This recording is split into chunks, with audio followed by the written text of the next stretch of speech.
Margaret Thatcher, the Autobiography.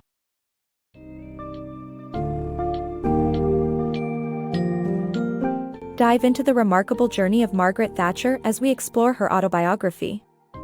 From a humble beginning as a grocer's daughter to becoming Britain's first woman Prime Minister, Thatcher defied expectations at every turn. This summary highlights her rise in the world of politics, overcoming sexism and snobbery, and her unwavering dedication to her beliefs. Get ready to discover the challenges and victories she faced as she revolutionized Britain's political landscape and made history as the Iron Lady.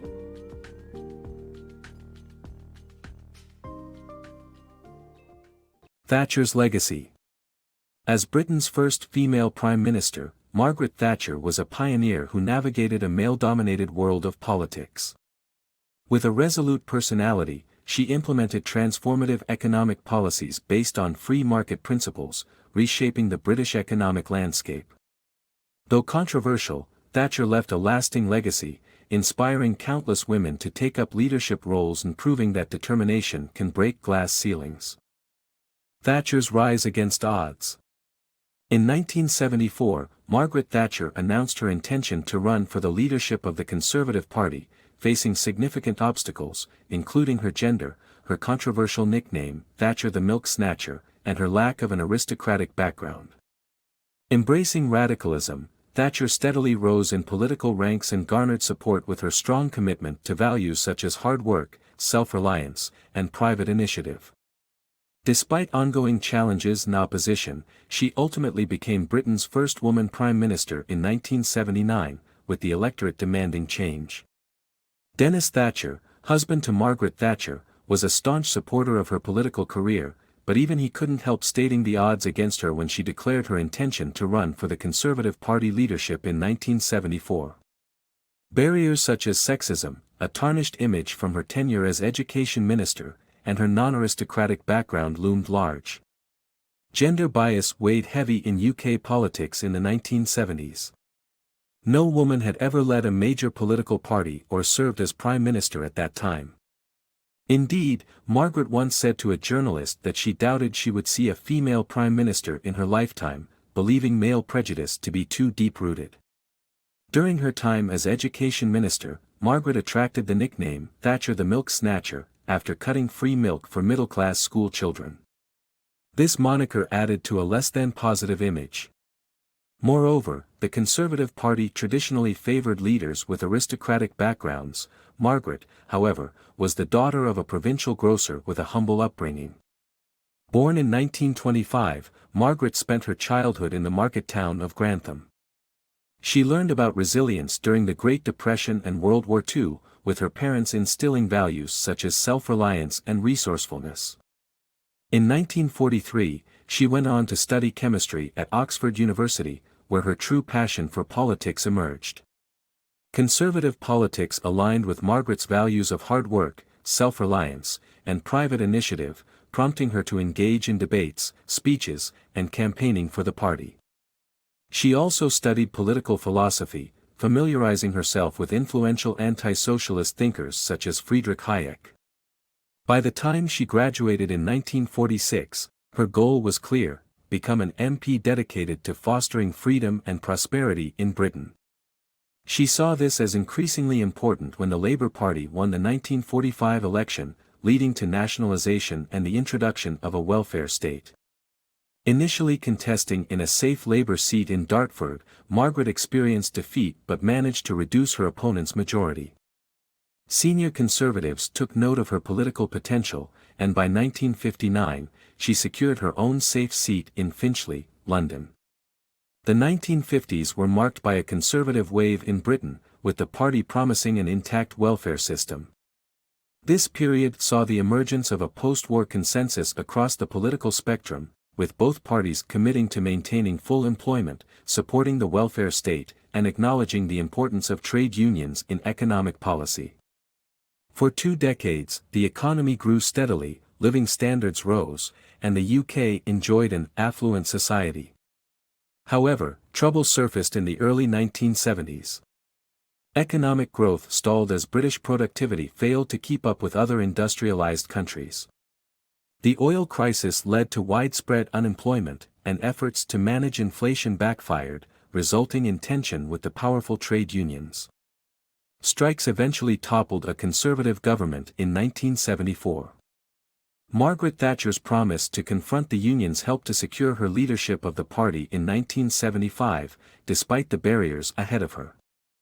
By May 4, 1979, she defied the odds and became Britain's first woman prime minister as voters clamored for change. With a country seeking reform, the question remained, could Margaret Thatcher deliver the change Britain so desperately needed? Thatcher's reforms and Falklands War.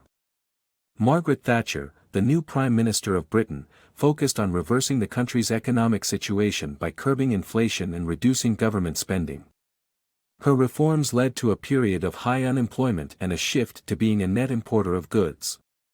In 1982, the Falkland Islands were invaded by Argentina, and Thatcher's administration took quick action to retake the islands, bolstering her image and gaining her re-election in 1983.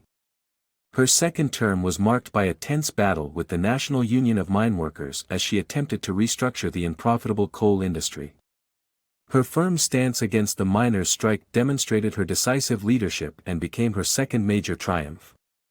As soon as Margaret Thatcher assumed her role as Britain's Prime Minister, she had a tough task ahead, repairing the broken country. Her initial focus was to curb inflation, which had two main contributing factors: a money supply deemed loose and soaring business costs due to high wages and state control.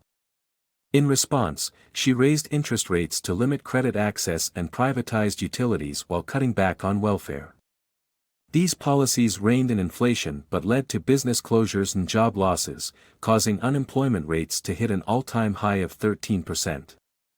Despite these setbacks, Thatcher remained steadfast heading into the uncertain 1983 general election. However, an unexpected crisis turned into an opportunity for the Prime Minister to prove herself. The Falkland Islands, a small British overseas territory in the South Atlantic, became an international dispute between Britain and Argentina. As escalating tensions reached their peak, the Argentinian military dictator, Jorge Anaya, launched an invasion in April 1982. Thatcher's fierce response caught Anaya off guard. A task force of 100 British ships and 25,000 men was deployed to retake the islands. The intense 74 days of conflict resulted in a stunning victory for Britain and a wave of patriotism that instilled confidence in voters for Thatcher's re-election. Her reputation as the Iron Lady only grew stronger, and her mandate to push her domestic reforms grew. Once re-elected, Thatcher had her sights on Britain's coal industry, which was experiencing massive losses, high costs, and strong competition from imported coal and North Sea oil fields. Thatcher's plan to reduce annual coal output prompted a furious response from the National Union of Mineworkers, led by Marxist Arthur Scargill. Miners across the country went on strike, in a bid to force Thatcher into submission. Yet, unlike previous governments, Thatcher had strategically stockpiled enough coal to keep the country running through the strikes. As a result, the lights stayed on, and the flailing miners gradually returned to work. Scargill failed to extract any concessions from the government. The 1985 end of the strike represented more than the coal industry's shift into the private sector. It proved that a government could rule Britain without capitulating to trade unions. Margaret Thatcher's commitment to reforming the British economy and her unwavering response to the Falkland Islands crisis highlighted her strong, decisive leadership. She emerged victorious in both her battles against the Argentinian invaders and the National Union of Mineworkers strike, leaving her with two significant triumphs under her belt as the iconic Iron Lady.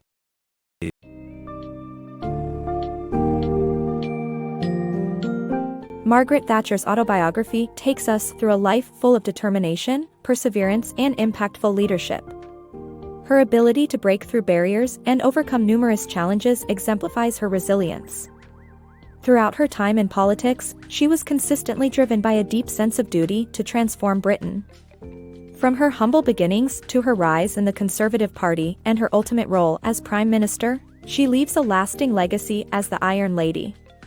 Regardless of one's political perspective, Thatcher's journey stands as a testament to what can be achieved with unwavering dedication and steadfast belief in one's principles.